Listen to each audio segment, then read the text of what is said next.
દાદીમાં વૈયા ગયા ને એની લીધે જો આખો વાડો સૂનો સૂનો થઈ ગયો. હું છે તો ખબર છે? હું છું તું? પૂછો તો. હા બેટા હું છું તું? હા આમ તો દાદીમાનો ખાટલો ધોઈને રેડી કરી દીધો. દાદીમાનો વૈયા ગયા તે હવે લાગે ઓસરી મોટી કે બધી. જય માતાજી, રામ રામ. તો છે ને અત્યારે રોંઢાના 4 થઈ ગયા છે અને દાદીમાનો ખાટલો છે ને જો હવે અહીંયા પડ્યો. દાદીમાં તો વૈયા ગયા એટલે બધું હવે સૂનું સૂનું થઈ ગયું. નકર તો અહીંયા બેઠા બેઠા રાયડું પાડે રાખતા. કા આને બહુ ખીજાતા જો આને. આ પાણી બહુ વીકતી ને. હું કહેતા તને? કુંજલી. ત્યાં જો આ બે છે ને પાણી વીકતી હોય ને એટલે ત્યાં બેઠા બેઠા રાડ થાય હો. જ્યાં સુધી પાણી વીખવાનું ન બંધ કરી દે ને ત્યાં સુધી. એટલે તો કહું છું કે દાદીમાં વૈયા ગયા ને એની લીધે જો આખો વાડો સૂનો સૂનો થઈ ગયો. દાદીમાનો ખાટલો ધોઈને રેડી કરી દીધો. દાદીમાનો વૈયા ગયા તે હવે લાગે ઓસરી મોટી કે બધી. નકર તો ઈ પણ વૈયા શું કામ ગયા? હા વૈયા શું કામ ગયા? ઈ એને જાવું તું પીપરીએ તો વૈયા ગયા બીજે. જાવું તું પીપરીએ એટલે નહીં તો એના બીજો વાંધો હતો. હું બીજો? પંખો માથે પડ્યો ને એમાં એને બીક ઘરી ગઈ હતી. તો હું તમને દેખાડું પંખો. હવે જો ત્યાં દાદીમાં વૈયા ગયા ને તો બધું સૂનું સૂનું લાગે. નકર અમારા દાદીમાં છે ને જો અહીંયા બેઠા હોય. અહીંયા દાદીમાનો ખાટલો હતો અને અહીંયા દાદીમાં બેઠા હોય. દાદીમાં વગર છે ને સૂનું સૂનું બધું લાગે છે. દાદીમાનો ખાટલો જો અહીંયા રહેતો હતો. આ દાદીમાં નથી એની આમ મગજમાં શું કહેવાય કે યાદ બહુ આવે છે. દાદીમાને અમે બહુ સમજાવ્યા પણ માન્યા જ નહીં. કે મારે પીપરીએ જ જવું છે. અહીંયા ખાંભા તો રહેવું જ નથી. પણ એનું હું એક જ કારણ હતું કે આ પંખો છે ને બધે આ પંખાએ જ કર્યું. પંખો એક વખત એની ઉપર પડ્યો. અહીંયા ખાટલો હતો અને ઉપરથી પંખો આવ્યો હેઠો. તો વાગ્યું તો નહોતું પણ એને આમ કુદરતી મગજમાં બીક ઘરી ગઈ કે હજી આ મારી ઉપર બીજી વખત પડશે તો એની બીકમાં એ દિવસ રાત સૂતા નહોતા. કોઈ લોકો સાસવે એમ નથી, એની સેવા નથી કરે એમ. કારણ કે એ બધા દાડી આવ્યા જાય, આખો દી દાડી આવ્યા જાય. સાંજે ઠાક્યા પાક્યા આવે એટલે તરત ખાઈ પીને સૂઈ જાય.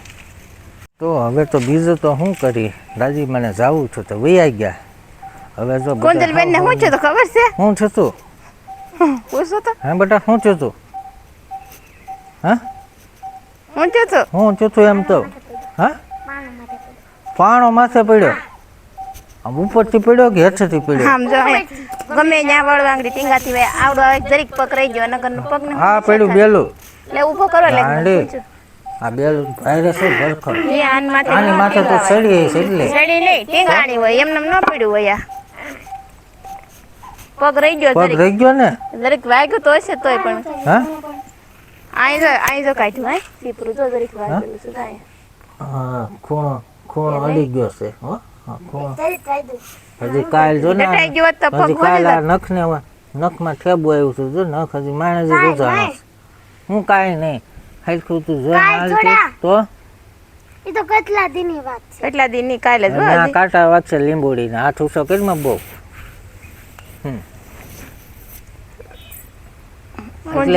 એટલે હું કહેતો કોંજીન દિવસ વાગી નો રે ને તો વાગી નો રે. એટલે હું કહેતો જો ત્યાં અત્યારે છે ને દાદીમાં બેઠા હોત ને તો તને એમ ન કરવા દે તો અત્યારે રાડે થઈ ગયા હોત. તો રાડી નાખે તે કુંજલી. હા તમારા બધાનું ધ્યાન રાખતા દાદીમાં બેઠા બેઠા. હવે ત્યાં જો આમ ખૂણો હા ઉજળ લાગે. જો હા ઉજળ થઈ ગયો. એ આ બધા પંખાએ કર્યું આણે. કા હા પંખો ન પડ્યો તો ન જાત. તો એને જાવ છું ખરો એને પીપરિયા હાંડ્યું હતું હે. પંખો પડ્યો ને પછી ને બીક ઘરી ગઈ મગજમાં. તો એને જાવ છું પીપરિયા, મારે પીપરિયા જાવું છે. એને પણ છે ને આમ પંખો પડ્યો ને પછી ની આમ બીક ઘરી ગઈ હતી મગજમાં. કુદરતી આમ હજી મારી ઉપર બીજી વખત પડશે શું થાય એમ કહેતા. તને કીધું તું કોઈ દી? મને 2-4 વખત કીધું.